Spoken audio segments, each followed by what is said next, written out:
No, this isn't an art tutorial video. There's no art here. I'm just going to tell you what tool and setting does in Clip Studio Paint. Just going to guide you through the UI, because there's a lot and it's overwhelming, especially if you're new to it. Hell, I've been using it for years and there's some stuff I had no idea existed until now. I'll be skipping over some things because, as I said, there's a lot to it and I don't understand some of it. Timestamps in the description, and there are subtitles because I can't talk properly. Alright, Clip Studio Paint is a one-time payment art software. There's no subscriptions. Just pay it once, and you'll use it for the rest of your life. Except for iPad. It's subscription-based. I'll get to that in the iPad section. I highly recommend getting it during sale. The price drops a bunch, and it happens a few times a year. And you'll know it's going on sale because every artist on every social platform is just going absolutely bonkers. Or you can just try out the free trial for now. There's Clip Studio Pro and X. Don't be fooled by the name. The X is the Pro. The Pro's not the Pro. The Pro's the regular one. The X is the Pro. As in professional. Right, so the X just has more tools for comics and animation. If you want to do animation, I recommend getting X because, like, on Pro, it's locked to only 25 frames. Not 25 frames per second, I'm talking about, like, you only have 25 frames to work with. As for comics, the Pro's tools will suffice, but if you want to get into something more professional, get the X. And if you're just here for, like, illustrations, art, stuff like that, just go with the Pro. I'll get into more visual differences of these both later in the video. Just a heads up, I will not be touching anything related to animation because I have absolutely no idea how it works in here. I'll show you like the panels and stuff, but the rest you go find another video or something. Oh yeah, on Windows when you install, there's only a shortcut to Clip Studio, not Clip Studio Paint. Yes, there's a difference between the two. I'll get to it in a second. Just right-click, show folder location, Clip Studio Paint, and make a shortcut. For Mac on the Launchpad, it'll already show both apps for you. You can just drag it to the dock if you plan to use it a lot. Right, so what the hell is this? Why is there two? Why is there Clip Studio and Clip Studio Paint? Okay, look at this first. This is Clip Studio. Just Clip Studio, not Paint. It's kind of like a launcher. Wait, no, not really. It's where you manage your materials, assets, and files. Here you can manage your works if you want to keep them on ClipStudio's cloud as a backup in case your PC or Mac blows up, or if you're using more than one device. If you buy Clip Studio, your serial number can be used on 2 computers. If you go over to Manage Works, any files you have saved locally will appear here. For example, this file I made, I saved it to a folder and it appeared here. If I want to save the cloud, I just hit the slidey slide blue and it should show up in the Cloud tab. And there it is. Personally, I don't use this because I draw on an iPad and I save it to like Cloud, like Apple Cloud, so this isn't useful for me. But if you're using a PC, I highly recommend this. You get free 10 gigabytes right there. I don't know how fast that'll fill up. I don't know if you can buy some more, because I don't use this. Okay, moving on. Next here is where you can manage assets, which include like brushes, patterns, 3D models, etc. You can also do it in Paint, like in the actual Clip Studio Paint software instead of here. But maybe it's easier to do here. There's really no reason to manage your materials here unless you actually make stuff and upload to the assets site, I think. But I'll get into the material stuff later in the video. And the rest are help, tutorials, blah blah blah. This right here comes around once in a long while. It's a login bonus. You just gotta hit this button every day, and for each day you'll get 15 Clippy points. These points can be exchanged for materials and brushes on the asset site. And finally, we're going into Clip Studio Paint. You can just hit it right here. Or if you have the shortcut to Clip Studio Paint, you can just skip this and just go straight to Paint. Here's the terrible thing about the Mac version. It doesn't have a window frame. Like see, I can't move it around. If I swipe up, I can't. It just disappears. And apparently it's real finicky if you have like a second monitor or use screen tablets. Like you can't move it between screens, or you can, but it's really weird. Here, look at Windows and look at this. It has a frame. I can shrink, I can move it around, and back to Mac. Why? Moving on. Okay, so as you can see, there's a lot of stuff. There's a lot of panels and a lot of things here. So here's what I'm gonna do. I'm gonna pull out all of these panels, pop up even the ones hidden in the Windows tab, and I'm gonna go through each of them. I'm gonna tell you what it does, what each little button does, and you decide if that's for you. If you want it, like say, if you learn what it does, what it is, and you like it, all you gotta do is just slap it to the side. Left or right, or within another panel. Or if you don't use it, you can just close it. Okay, so starting off with layers. If you have your layer panel at the minimum size, you can stretch it out more to show 2 more buttons. There we have it. Okay, so the first row here, we got the layer colors. It's just to tag the layers with like colors, just as a reminder. Next to it is blending styles. You should know this. If not, play around with it. Layer opacity. As for the next row, you'll see here on the first layer I have a blue circle, and on the second layer I have an orange circle. This first button here is to clip whatever that's on this layer to the layer below. So anything that's on layer 2, which is the orange circle, it'll only appear in whatever that's in the layer below it that is clipped to, which is the blue circle. Okay, so for these two, this lighthouse icon sets it as a reference layer, and the pencil icon will set it as a draft layer. It's like tagging it as a special type of layer to exclude it from doing other things. This will be better explained in this timestamp slapped on the screen right here. Next up we got lock layer. This is just to lock everything. You can't move it, you can't touch it. You can still move the layers around though, but you cannot do anything on it. This here locks transparency, and if I do anything on the outside, it doesn't work. It'll only appear on what's already on the layer. So on this layer 2, it already has the orange circle. So say if I draw something, it'll only appear on the orange circle. These two here are just to enable showing or hiding the mask or the ruler. I'll get to the mask in a second. As for ruler, you can add a ruler by right-clicking onto a layer and adding a ruler. It's a bit hard to use. This perspective ruler is for when you're gonna do backgrounds and perspectives and such. So see, once I clicked on that, it made a new layer, and when I drag, it'll automatically snap to perspectives. But I'm not sure how to use this. But you'll see here, it'll have options to show or hide it. This one here, which also appears in another panel, is just to convert the colors of things on that layer to a specific color. You can set it to another color right here, but the default is blue.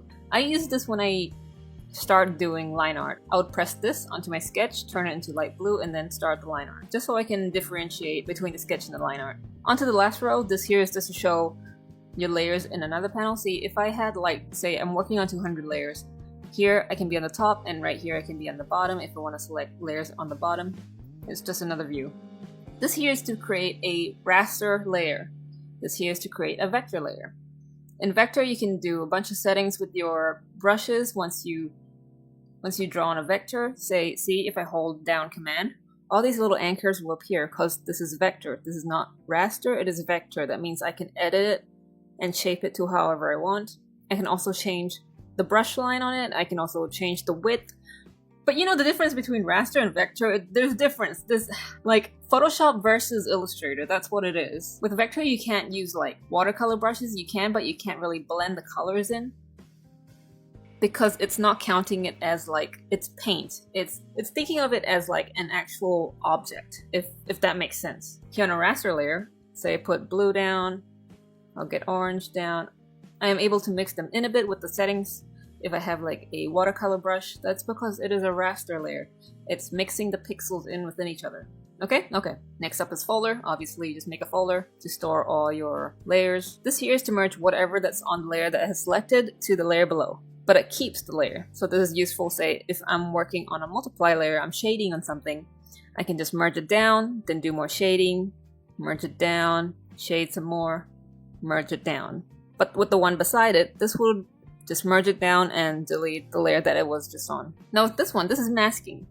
Okay, so with masking, anything that is white will be considered showing, and anything that is black is considered hidden. This is if you want to delete some parts of your layer, but you still want to keep it just in case. So if I turn my brush into transparency here, and I erased this, you can see there's a line right here that I stroked down onto the layer. It appeared on the mask as black. So anything that's black means it's hidden. But does that mean anything on the layer is gone? No. If I grab like any color, doesn't matter what color, go back to the mask, I can have it reappear again. Also, if you notice the check mark between the layer icon and the masking, that means they're both linked. So say if I wanted to erase a part, but I wanted to move this around a bit, if I go back to the original and move it around, it'll move both things around, yeah? If I take the check mark off, these two are considered separate things. So if I move the layer stuff, see the mask isn't moving. If I select the mask, only the mask is moving. There you have it. This here is just to apply whatever's on your mask to your layer. This is if you're very sure that whatever you've done on the mask, you're okay with it. You want to apply to it. See, I can't go back and do any more edits. The erased hole down here is permanently there now. It's considered its own layer now. Lastly here is to delete the layer. Okay, so if I right click onto the layers panel, there'll be a bunch of options. Some of them are stuff that's already as a button right here, like new raster layer. With new layer you got a bunch of other options. Raster layer, which is right here already, but it's here again for some reason. Vector layer, gradient, which obviously a gradient. It depends on the color that you have on your foreground and background selected. So here I have orange and blue. The gradient that was created was orange and blue. Fill, this just fills it with a color. That's it. Next here is tone. This here is halftone, screen tone, you know, the comic dot stuff. You can actually choose like the shape as well. This is explained in another panel as well at this timestamp. And there it is. Frame border folder is for comics. It's also in this timestamp here. And 3D layer is just a 3D layer. There's no objects on here, but if you want objects, you gotta drag it from a material panel, which is also in another section at this timestamp here. Please go to that instead. Next up, correction layers. This is also all explained in another section. So, okay, so say if I have two layers and I click and I have the layer 2 selected, if I click this, it just makes a new folder with the layer selected inside of it. That's it. New layer mask. It's already up there. Ruler. I talked about that. File object. I don't know what this is. Layer settings. Next is selection from layer. Create selection. The easiest way is to just hold command or control and then click onto the layers. Thumbnail. And see here it has made a selection from whatever's on the layer. Convert layer. You can change it to color, gray, or monochrome. Gray just makes it grayscale, and monochrome just turns it to either black or white. Merge, merge, merge, flatten. The merge one's already here, and the flatten image just puts all the layers into one. That's it for layers. Layers are important, so I'm gonna snap it right here. Next up, layer property. Okay, so you see this little heart I've drawn. If I hit this one, the first one, let's see, this one is the border effect. You can adjust the thickness and the color. The paint bucket tool is just to put down the color that I have selected. Say the color I've selected is yellow, right? I can just click this and it'll apply the color. As for this one right here on the right, this one's more like a bevel effect. You can't choose the color, it'll just be a shaded color based off of what's on the layer itself. Okay, so I have this picture of a lotus.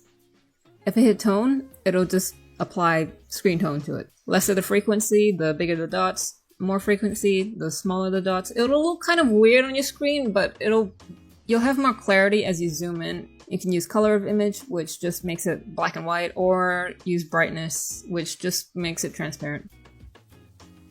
Posterization is if you want to adjust the black, gray, and whites of the image. You can just use the sliders here. So I'm adding more gray, less white. I can just click here to add another, make more blacks, or less gray, more white, kind of like that. Dot settings. You can change the shape of your dots. It's really cute. Let's go with star. Look at that, it's little stars. There's a lot of shapes for you to pick. You can twist the angle. These two settings are grayed out because they're only applied to the noise setting. So if I hit noise on this one, these settings will be unlocked and you can just change the noise size, noise factor. Okay, this is change layer color. It's exactly the same as the one on the layer panel.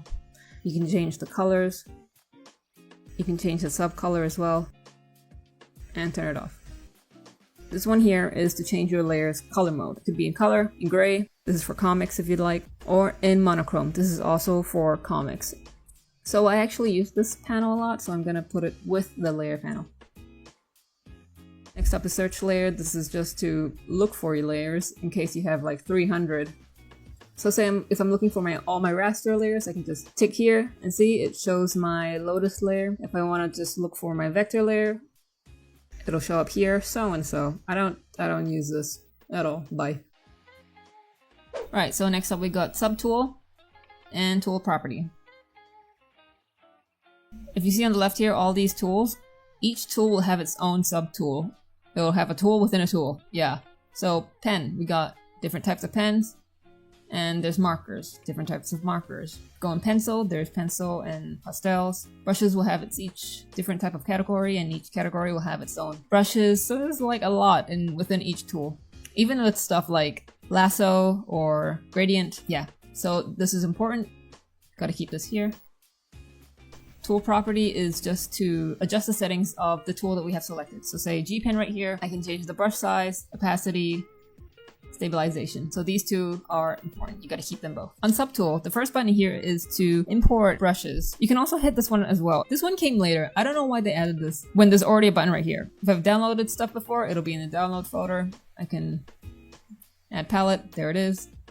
This one's to duplicate. This one's to delete. And on the tool property, say I've messed with the settings and I want to revert to default, I can just hit this button right here. This one is for subtool detail. You can access it through window, subtool detail, or the wrench icon here. It's not an actual panel, so see I can collapse this one right here, but not this one. This one can be snapped. This cannot. It is a pop-up window. This one here is basically the settings within the tool property panel. So there's a lot of settings, but some of them aren't used, so it'll be hidden within this panel right here. Say like color jitter. If I want to use that a lot and change it a lot, I can show it right here and have the settings pop up on the tool property on the left right there if I'm going to be using it a lot. If not, I can just take it out. Or I can actually have it enabled, but not shown in case I don't want to mess with it a lot. I'll go through all of these in the tool section because each tool also has its different type of settings. You can do a lot of adjustments for all your tools in Clip Studio. Close that, slap this right here. Yeah, brush size, in case you don't want, you can just adjust the size by holding Option, Command, or Control Alt, holding it and then dragging across your screen. That is to change the brush size. Or if you want to use specific numbers, you can just hit this one as well. Next up, color. Color wheel. Obviously, gotta have that. What do you want me to say about this? It's a color wheel. You got your foreground color and your background color. With some brushes, it'll apply both colors at once, so keep that in mind. This is transparency. If any brush you have selected, you can turn that into an eraser by just hitting the transparency here. You can switch the colors with X and switch to transparency with C. I like to keep this one at the top.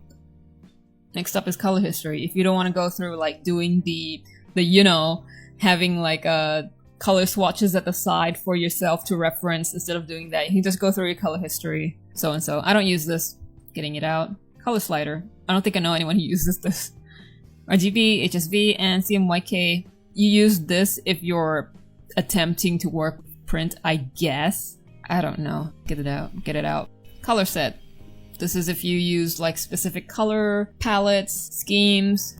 You can actually here the same download button right there as in like the brushes. Yeah, you can import them if you download a bunch of color schemes. Clip Studio Default also has a bunch of sets for you to use. Or you can just add your own. If you're using like if you're drawing like the same characters over and over, you can just add a swatch. And keep your palette. I use this sometimes. I'll keep it right here, next to the color wheel. Next up we got approximate color and immediate color. They're kind of similar somehow. If you don't want to mix colors yourself, you can just use this. Say you're using like green, hit that, and you're using blue and orange and I don't know, pink. You can just select the colors here because it's mixed all the colors for you. I don't use this. Get out. Approximate color is for the color that you have selected, and you want to change shift like tone, darkness. There you go. I don't use this. Okay, next up we got Navigator.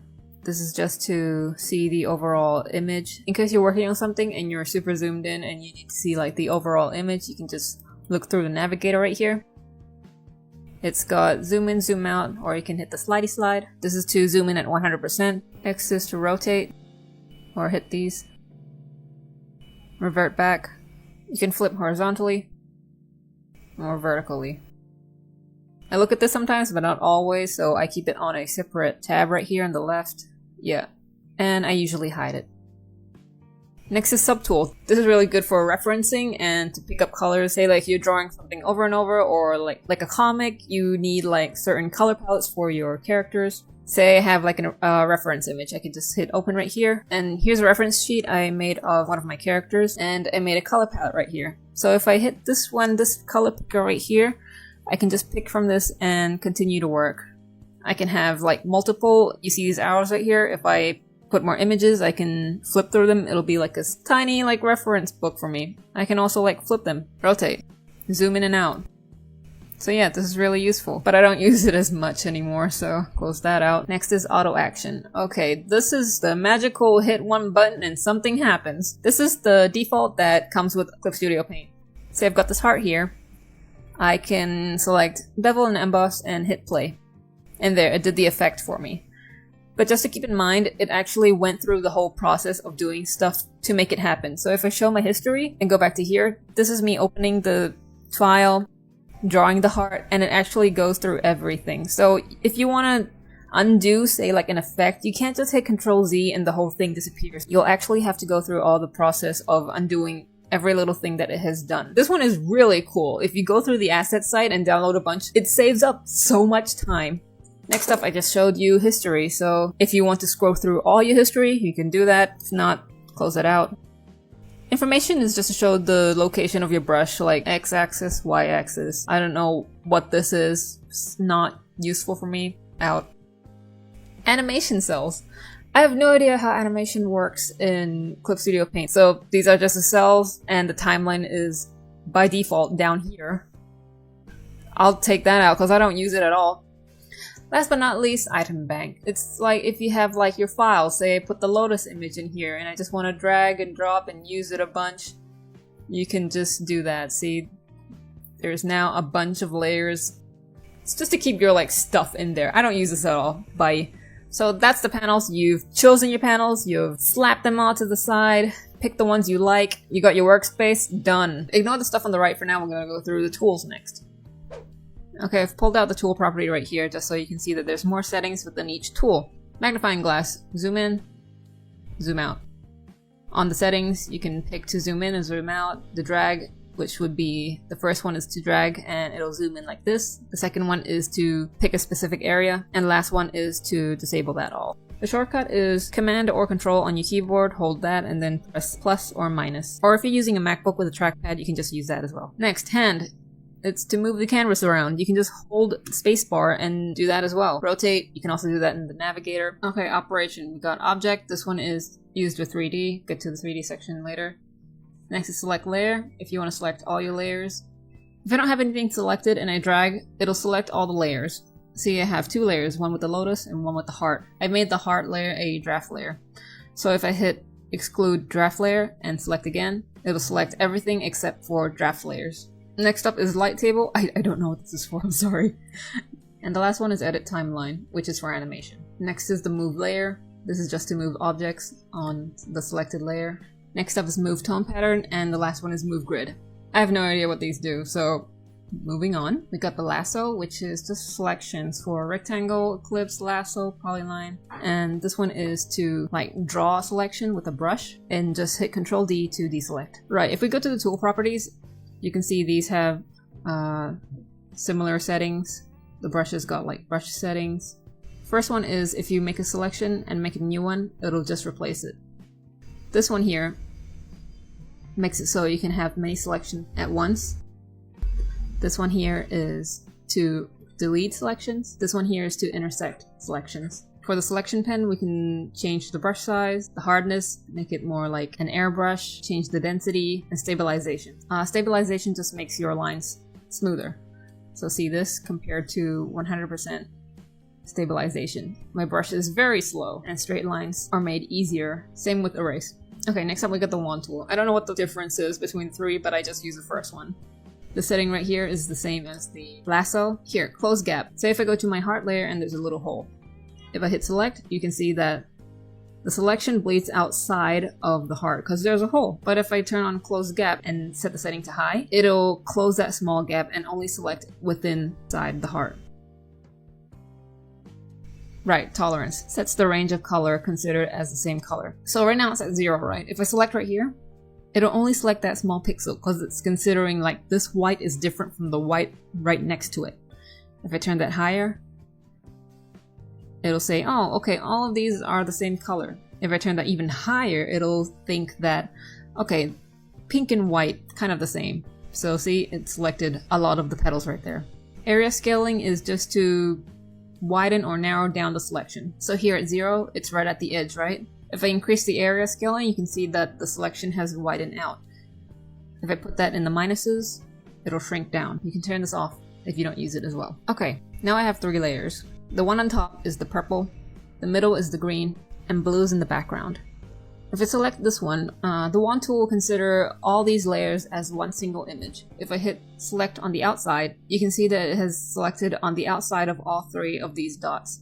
If I pick the lighthouse one, yeah, you know, remember I talked about the lighthouse? It's for referencing one layer instead of multiple. To say I referenced on the purple, but I wanted to work on the blue and hit select. You can see it has selected on blue, the layer that I have selected, purple, the layer I have referenced, and ignored the green. For checkmark is just for layers that you have picked right here. So say I've selected purple right now, I've ticked on green, it'll select only purple and green. This one here is for multiple and reference is just for one. Why are there 2 options? This reference layer option is also used in something called colorize and a few other options, which is more complicated than just hitting check marks. And the last one is with folders.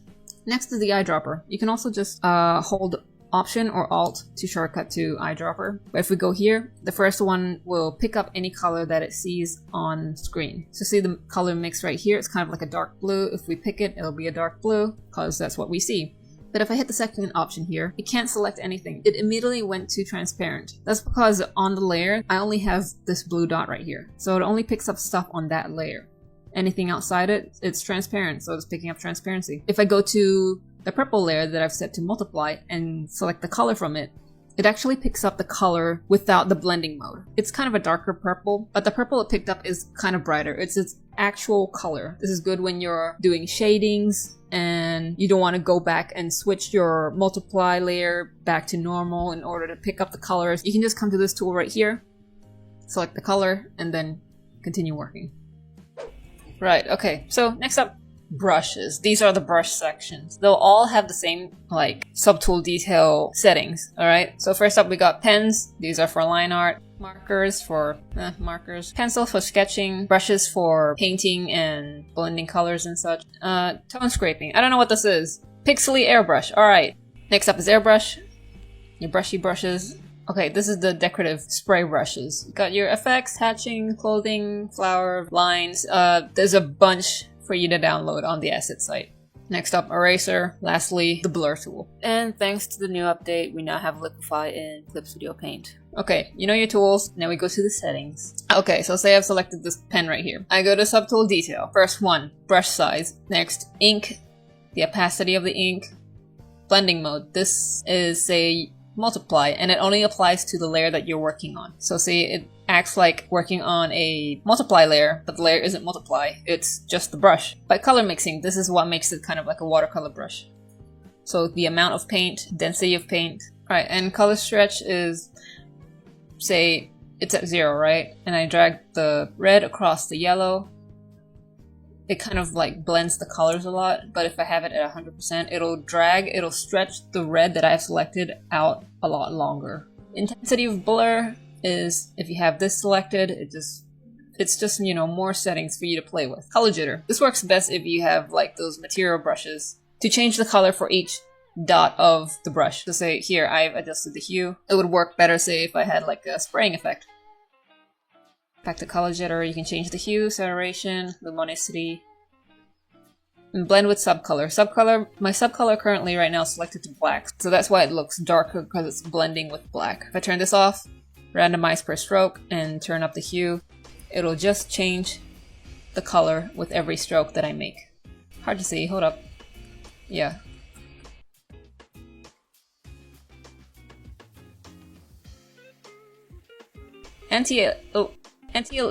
Change it from pixely to more soft. That's it. Wait, here, you can see it better on this. You can see the pixel edges right there. or make it more blurry. Brush shape, you can just pick one and hit apply if you'd like. Brush tip, this is if you have material. I'll talk about this in the material section, but there are materials that come with Clip Studio Paint. Say I pick this one, and the shape of the brush will turn to that I've selected. I can have actually more than one. So it either mixes, or if it's spraying, it'll be like different brushes all around. So it's swapping between the hexagon with the blurred circle that I've chosen. Thickness, make it flat or on different axes. I can swap it. Angle is just to, just change the angle. Don't know what this is. Brush density is different from opacity, as in with opacity, each stroke you make is in a specific opacity. But if I have brush density down, it'll start as low opacity but gets darker the longer I stroke on it. So it's still kind of, so you can make it darker with just one single stroke, but unlike opacity, one stroke will always be that opacity. Spraying effect is spraying effect. Make it an airbrush. Particle density, make it thick, thin. Spray deviation is to make it closer towards the edge or the center. Particle size is just particle size. Go to stroke, and if you select the first one, you can change the gaps between the spraying. Or if you don't have the spraying effect on and you go back to stroke, it'll just have a gap between your brush tip. I know what ribbon does, kind of. If you have like a pattern brush that kind of goes on continuously, kind of something like this, but not exactly. It'll be like several images connected, and you change the ribbon, it'll just change the way that the images are connected. Next up, texture. These are textures that come with Clip Studio, except for the first two. Yep. You see, if I lower my opacity, you can actually see the textures. You can adjust it, the scale of the texture, rotation, brightness, contrast, etc. The ones with number 2 here is the same as the ones over here. It's only if you select this and you have 2 brushes combined to make like some sort of extravagant effect, I guess. Or to make it more like a real paintbrush or something. I wouldn't mess with that because I don't make brushes. Next up is watercolor edge. If I turn this up high, it'll have an edge. It's kind of like the border layer effect, except that the lines are still there, even though like these lines are overlapping. If you use it with these brushes and you turn it on, it'll have more of a watercolor effect, because it's called watercolor edge, of course. See? That looks kind of nicer and more realistic. The erase section is for the eraser. Skip that. Correction. Sharp angles is, here it is without sharp angles. And here it is with sharp angles. As you can see, sharp angles. Yeah, I've talked about some stabilization before. It's just to, make your lines smoother. Post correction is another step of stabilization if you want it to correct itself to make it look kind of like neater. Taper is the end of your brush stroke to see how like thin it gets. I don't feel the difference really, so yeah. Enable snapping is with rulers. Starting and ending, I don't know what this is. And anti-overflow, okay, check that on, right? I'll have this layer as normal, and I'll set it to reference. Now I'll make a new layer. I'll pick blue. Ah, so even if my blue layer is on top, it does not go on top of my reference layer. How is this useful? I don't know. I can't think of a situation where I would use this. Yeah, that's it. These subtool details are the same for every brush down here, except for eraser. Let's go to the erase section right here, and let's say I make a new vector layer. If I pick the vector eraser here and change my brush to transparent, my anchors are still there even though I've erased it. It just disconnected it. You can see like each end has turned kind of more rounder. This one is just regular. This one though will delete all of the strokes that are intersecting each other. The last one will delete the entire stroke that I've made. Next to the brush size, there will be this button right here. You can adjust the pen pressure and the tilt. You can also adjust the graph to adjust the pen pressure. If you need to delete an anchor, just drag it off. Right, now for the last section, paint bucket. The layer on the bottom here, I've got the blue heart, and the one on top is the green circle. Okay, so the same as the selection tool, we have the close gap. So if I have it off, it'll be like this. If I have it on, it'll close the gap right here. Tolerance as well. Area scaling, if it's at negative, positive. Now refer multiple is the same as well. Refer multiple to all layers will count the green circle as well. So you compare it from this to having it off. Works the same for referencing, selecting, and folder. This one is if you're using a vector layer. And opacity. This here one is the same as like turning on the refer multiple, but instead of like having to checkbox this, you can just switch to this one instead. This one here is close and fill. You use drag to fill an area. And this one, paint unfilled area. So if I drag like this, it'll fill it in. I'm not quite sure how these work, but I always just use the first one. Next, gradients. Foreground and transparent. That means it'll gradient from foreground color to transparent. Foreground and background. There we go. And there's a lot more. You can also download and import if you have any. This one just changes it to a circle. This one is an oval. The first one is the edge. You can make it blurry, make it lines, blurred lines, one line. The one next to it, no idea what this is. These are your straight lines, curves, and shapes. You can also adjust some stuff, like for the square, you can adjust the roundness of corners, the brush size. You can adjust the brush as well. So say if I pick this one, look at that. Next to it is streamline. These just make lines, I guess. I guess. It also makes its own layers, apparently. Last one is like, you know, the anime effect. The rest are if you just want to make like specific shapes. This one is brightness, it's a different effect. And this one is burst, which looks pretty cool. Next up we have comic panels. So unless you have like a comic file open with the grid lines, if you don't want to do that, you can also just use this.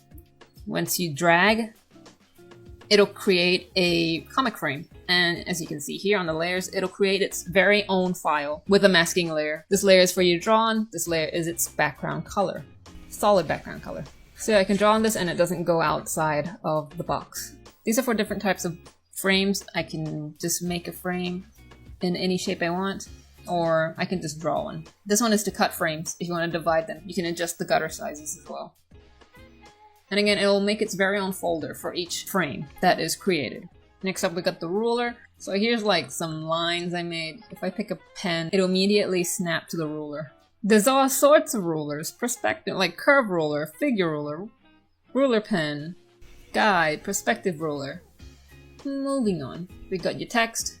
You can pick your fonts, change the style, justify, yada yada. Next up is speech bubbles. You can change the brush size for the edges or have no edge at all. You can draw a balloon, make a balloon tail. Last one right here, we got correct line and remove dust. I don't know how remove dust works. I can't get it to work somehow. And correct line is for vector layers. I have a vector layer right here with some lines. Control point is just to select a specific anchor, move it around. This one will move a lot more around. Simplify will straighten them out. Connect will connect lines together. Correct line width. You can thicken them, narrow it down, scale by just brushing on top of them. Redraw vector line is just to stroke on top to reshape it. And lastly is to adjust the line width of the lines to the brush that you have right now. So this one, see, I'll make it kind of big. If I stroke on top, it'll make the lines bigger. If I pick a smaller brush, it'll be that exact same size as well. Okay, those are tools. Moving on to the menu bar.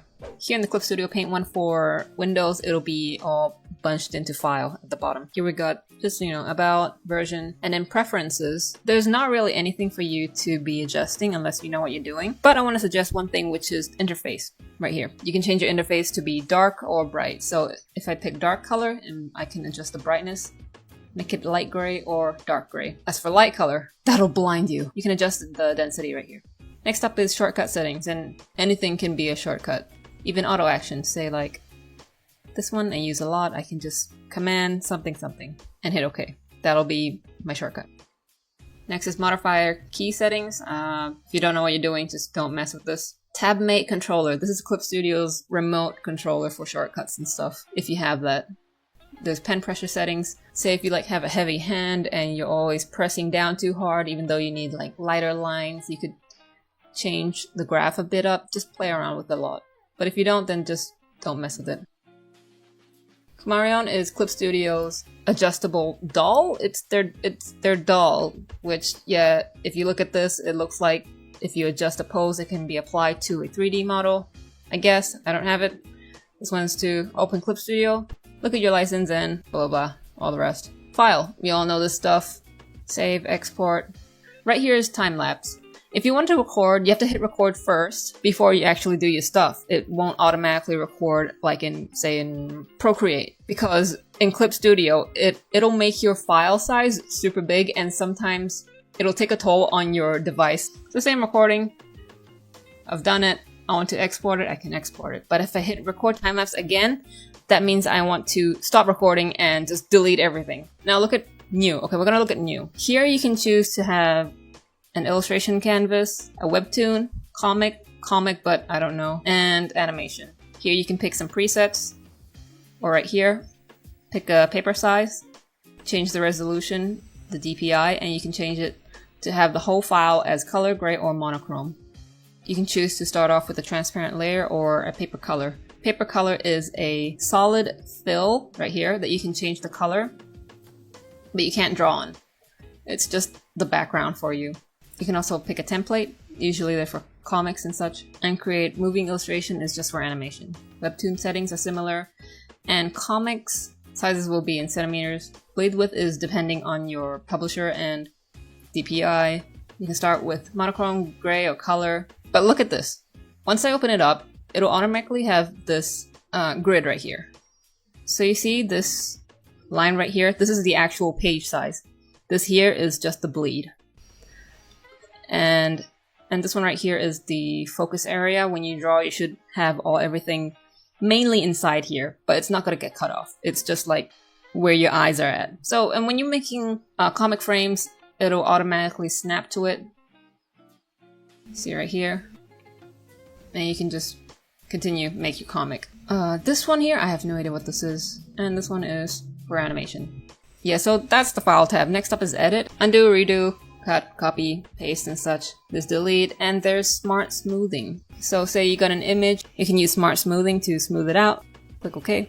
You can see before and after, it's been smoothened out. Fill is just to fill the entire layer with your selected foreground color.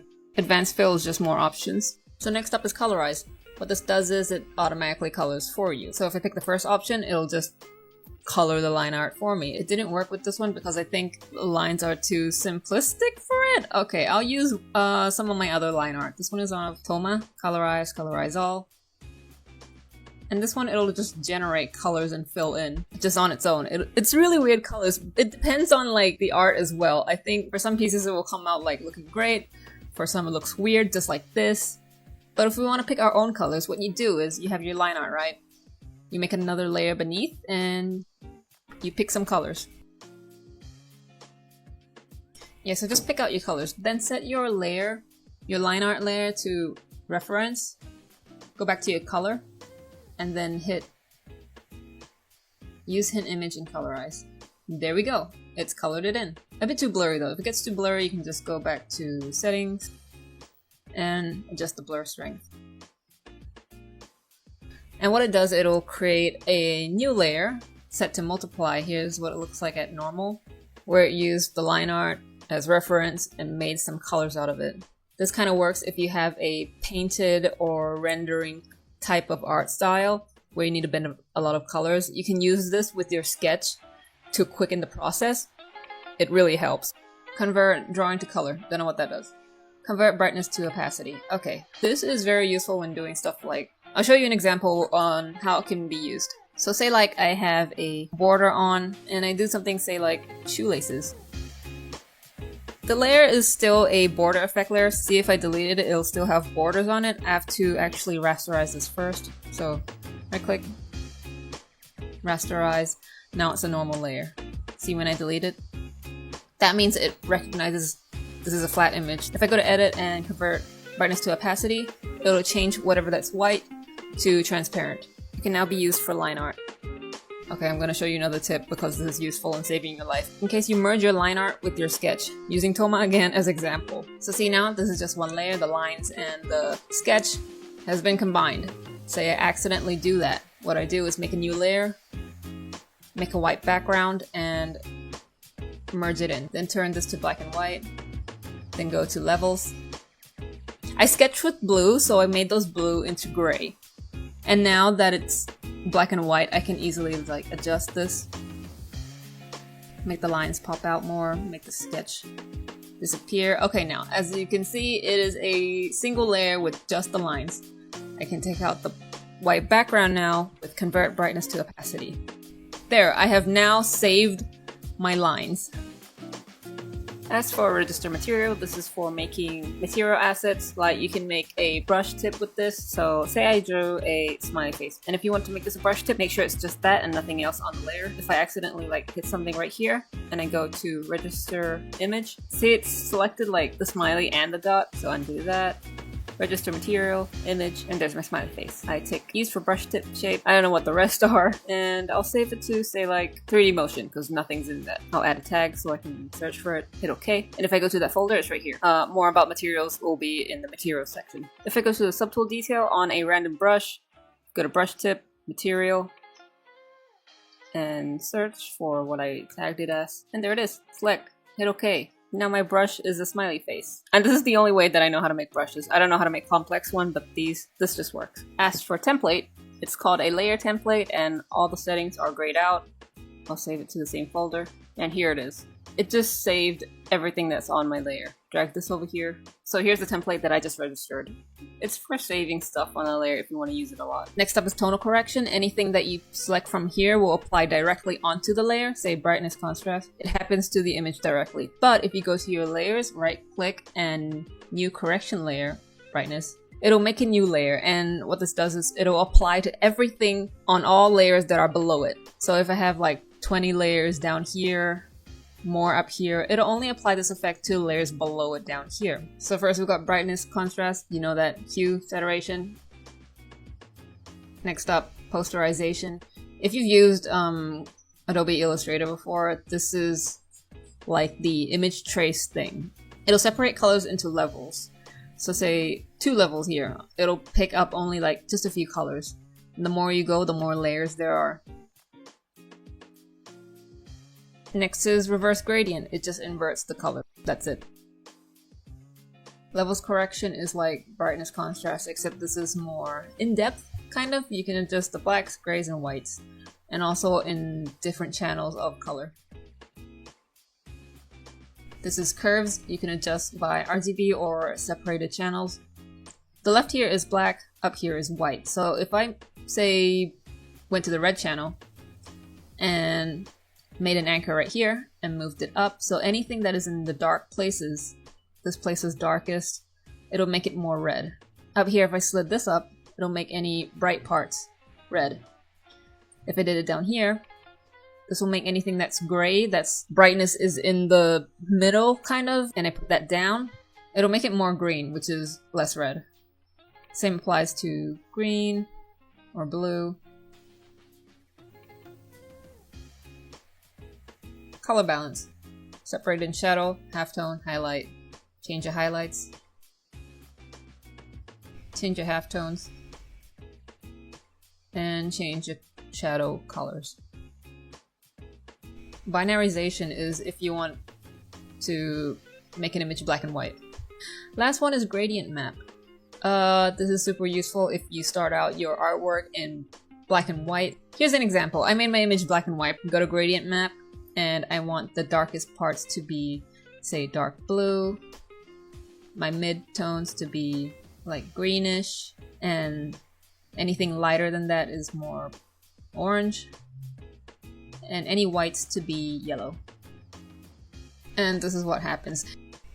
Transform, you got, well, if you go through these, it's just the same. You can just change the settings right here in the tool properties. You can flip it, just the image, and you can pick the mode right here instead of going through there. It's just a transform. Hold Control Command for like the edges to distort it. But there's also one more, which is mesh transformation. This can be used to distort the image. Image resolution is just to shrink or enlarge your image. And change canvas is to crop. There is no crop button. You just change the canvas size, just like that. Just rotate, flip it, canvas properties. You can change the canvas properties, which will bring you up the window, like when you make a new file. Clear memory is just to clear your history in case your system cannot take it anymore. Like it's taking too much memory. This one here will give you an eyedropper to pick any color on your screen. That's it for edit. Next up, animation. I don't know anything about it. Moving on. For the layers tab, it's just the same as right-clicking onto the layers panel. So it's the same thing. Select all to select the entire canvas. Oh, right, I forgot to show you this. When you select, there'll be this little bar right here on the bottom. These are shortcuts for selection. The first one is to deselect. Second one is to crop to selection. This one inverts the selection, so now see it's selected the outside as well. This is to expand. Expand by like 10 pixels. It expanded. This is to shrink. This is to clear anything that's inside the selection. This is to clear outside the selection. This is to cut from the layer and make a new layer. So see here, it cut from the selection and made a new layer with it. This one just copies, so the original layer still stays. This is to transform.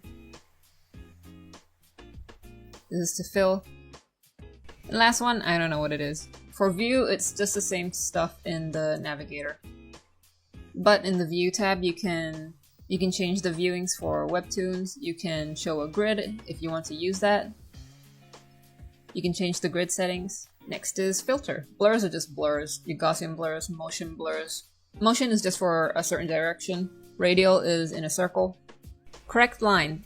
This is for line art. So I've got my line. I go to correct line, adjust line width. I can make it thicker with this. See, compared to before, it's thicker.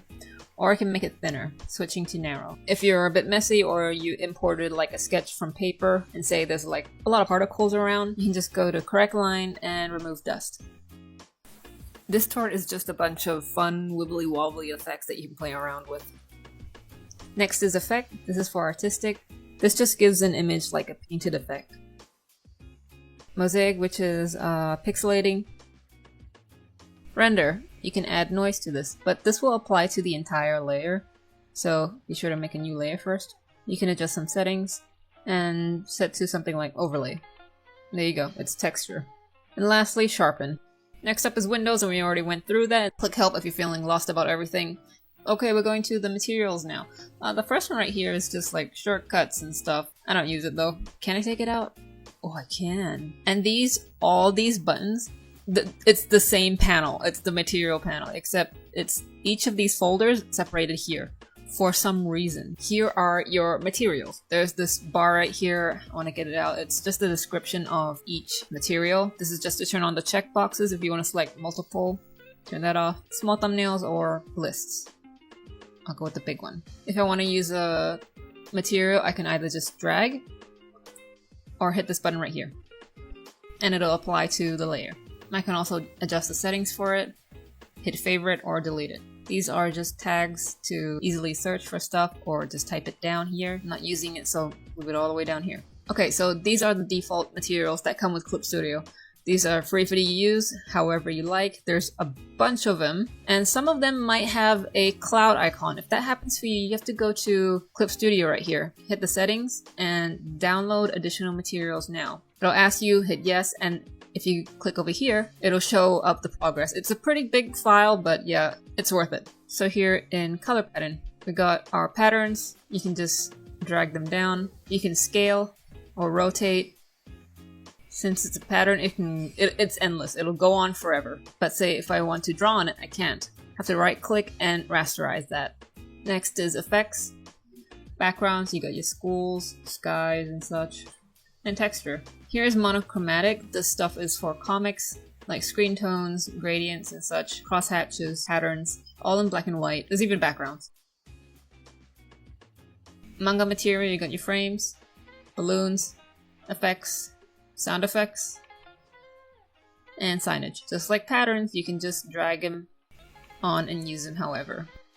As for image materials, these are tiny bits and pieces of material that is used in brushes. Say I pick a decorative brush, let's go to the settings of it. If we go to subtool detail and to brush tip, here you can see the material that has been used in this brush. Like I've shown you in the brush section. All these materials are in here, and anything you download will all just be here. Brushes, patterns, 3D assets, anything that you download will all be in the download folder. Anything you favorite will be here. Now let's move on to 3D. In 3D we have body types, poses, characters, small objects, backgrounds, motion, character parts, and character textures. For these three there's nothing and I don't know what it is. Let's go to the first one. Body type. You can pick a male body, female body, or this more realistic type of body. Okay, here's how to navigate through 3D in Clip Studio. You can pose out these 3D models to use as reference or to trace over. It's not wrong, it's not cheating, just use it. It's perfectly fine. So up here is to move the camera and move the object around. The first one, if I hold and drag around, it'll rotate the camera. But this one is already defaulted to clicking and dragging on the outside. If you do it on the second one, it'll pan the camera around. Third one is to zoom. Next up is to move the object, rotate the object.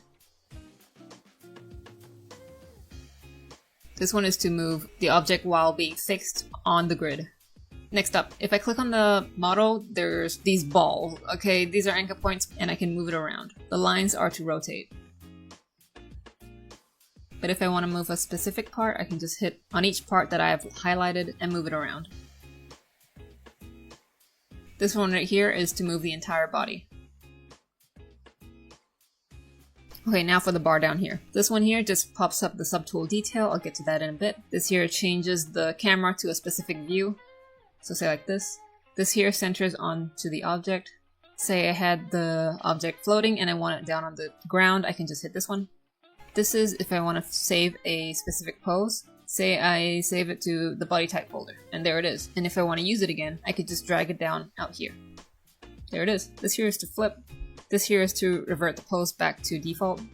This one here reverts the scales. I'll show you in a bit, but there's a way to change the scale, and if I want to go back and just hit this one, if I have rotated it, I can hit this to revert the rotation. I can also save the body shape that I have adjusted as a material, just like the pose. I'll show you that in a second. And this one right here, this one's pretty cool. This one is for you to open up an image and let the program pose from an image that you have selected. So say I open up an image of a woman running. This is the image.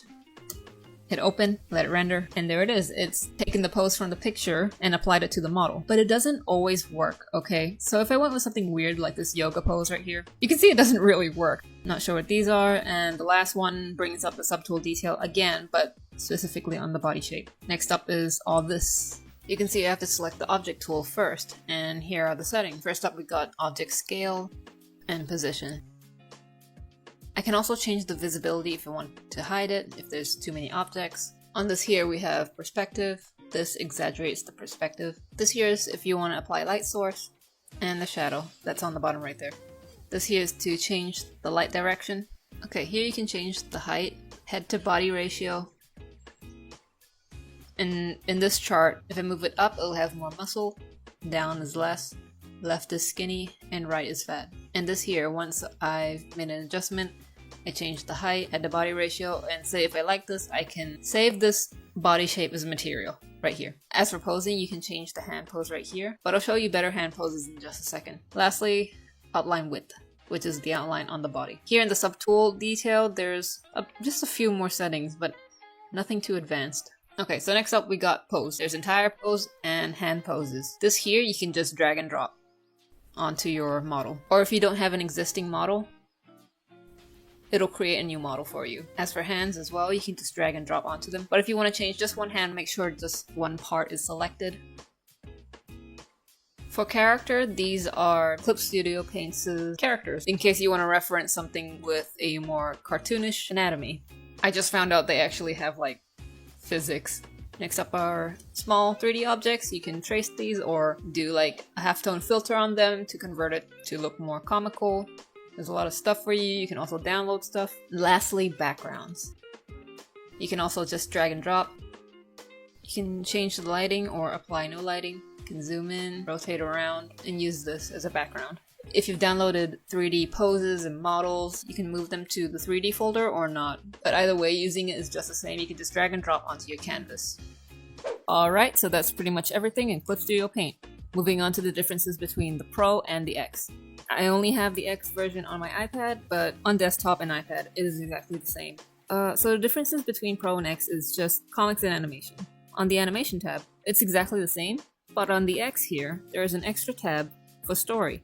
This is all for comics. Creating a new file, there will also be an extra icon, compared to the Pro right here. These are the comic options that the Pro has. As for X, you have a few more professional options.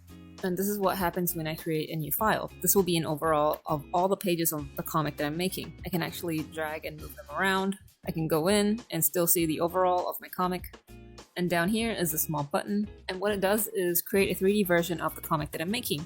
So if I wanted to test it out, see what it looks like as on an actual book, and see what it looks like with the bleed width cut off, very useful. That's pretty much all the differences between the Pro and the X that I'm aware of. There might be more options to use, but this is just what I can clearly see the differences between the two. Now let's get to downloading assets. You go to assets.clipstudio.com, there's a link in the description. Make sure you sign in right here, and you're also signed into Clip Studio right here. So say I'm looking for a brush and I want free. I can go to popular to see what stuff most people have downloaded. Let's say I want this one. Hit download and it should automatically pop into your Clip Studio. If you go over here, you can see, yep, it downloaded and it's complete. Go back to my material and there, it's downloaded. It's in my downloads folder. It's a brush, so I'm gonna go to the brushes, go to my subtools, add subtool, which is this one that I just downloaded, and there it is. Also, the asset site has a currency for materials that aren't free. These materials are usually more complex, has higher quality, just stuff that really makes making art a lot easier. There's gold and there's Clippy. Both are a bit different, but their main purpose is to purchase materials. For gold, you can only acquire it by using real money, and with gold you can use obviously to purchase assets or for paying for gold membership. You spend 200 gold a month for the gold membership. What you get is 1,500 Clippy every month, and your Clippy does not expire. Clippy does expire. It expires in 6 months.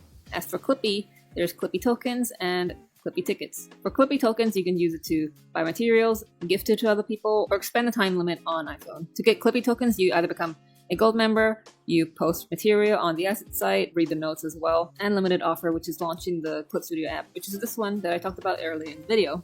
As for Clippy tickets, tickets can be used to redeem tokens. God, this is complicated. How to earn Clippy tickets? You post materials, you receive gifts. Yeah, but tickets and tokens, either way, they just become Clippy. Usually they're called points, and you can just use it to buy materials. Before I get to the iPad, I'll show you the iPhone first, because I don't like it, and I'll show you why. Okay, so when you open up, you get free access for 1 hour every day, or you can sign up and pay for the subscription, or just log in if you already have the license. It's subscription based, just like the iPad, but a lot cheaper. Mine is viewing in Thai baht, but here are the prices in US dollars. So here, opening up a new canvas, you can see that the UI is more compact and compressed. I honestly am so lost. I have no idea how any of this works, so I don't really recommend it. I'd say it's better to just use any one-time payment or free app that you can find on the App Store. The only reason that I have the app is just because I work on the iPad and I save my files to cloud. So if I say I'm on the go and I quickly need to adjust something, I can just open it up from the Files app, do just some really minor adjustments, and then save. Just in case. So just like the iPhone, the iPad is not a one-time payment. It is subscription-based, and I think either it's Apple's fault or it is very hard to migrate an entire program onto an app. So they have to charge monthly. It's not too much though. Here are my prices are in Thai, but I'll show like the US dollars. I think this is about $5 a month. It's okay if you're just using the Pro. If you have more than one device, you can also use this one. Or the premium plan for like 4 devices. If you want to, I don't know, split with friends. I don't know if that's possible. Or you have a lot of devices. So for the iPad version, as you can see, everything is exactly the same as on desktop. It even has the menu bars. All the UI is exactly the same. So there's no worry that just like the iPhone, it will be switching up to look more compact. You don't have to worry about that. It's the same. Except that it does have gestures, obviously because it's a touch screen. So see, if I draw, 2 fingers will undo, 3 fingers will redo. I can rotate, zoom in and out,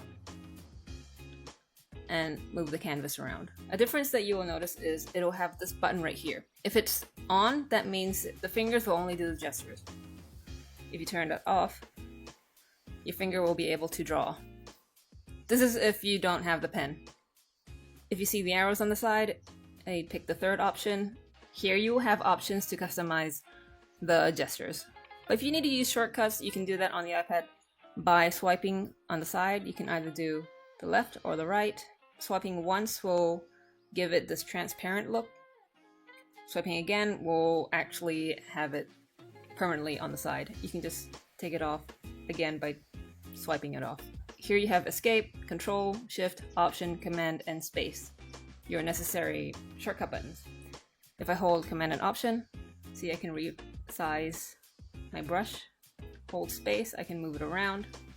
Hold command and move the things on my layer. There will be additional buttons of T1 to T6. These are customizable to whatever you like. I have it set to undo, redo, and swap color. You can customize the button by going to the Clip Studio, shortcut settings, and just pick whatever you like. Say I want select all, I just add a shortcut, hit T4, or any button that I want, and hit OK. And there it works right now. Having these kind of work, and you can just access any tool or whatever through the menu bar. If you're migrating from a desktop to an iPad, it can be a bit weird because it looks exactly like as on a desktop, but there's no keyboard, so I highly recommend getting a Bluetooth keyboard. This one I bought it cheap on Shopee, it's off-brand or whatever. This is just a personal preference. I just really like using keyboards because I use a lot of shortcuts, like not just undo, redo, but there's a bunch of stuff when drawing, so I find it makes my quality of life really easier. But even just using these, this also just worked.